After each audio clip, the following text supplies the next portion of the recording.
Šiandien jums parodysime, kaip yra kabinamas aliuminio paveikslas arba montuojamas.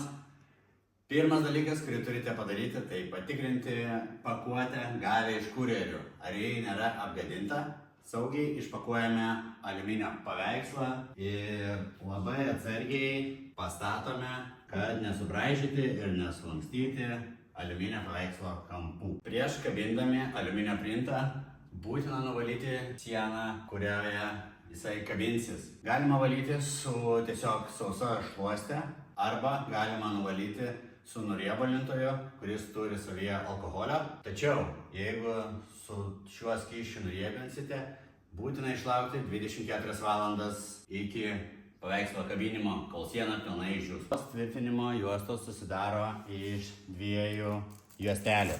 Viena yra minkštesnė dalis, kita yra su tokiais spigliukais. Jos tarpusavėje sukimba, bet mums tai reikia atklijuoti gale esančią apsauginę juostelę.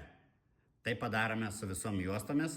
Montuosime mūsų aliuminio printą, pataikome į savo atžymėtus kampus ir po truputį prispaudžiam. Jokių būdų nepaleidžiame, reikės laiko, kol velcro juostos sukibs su siena.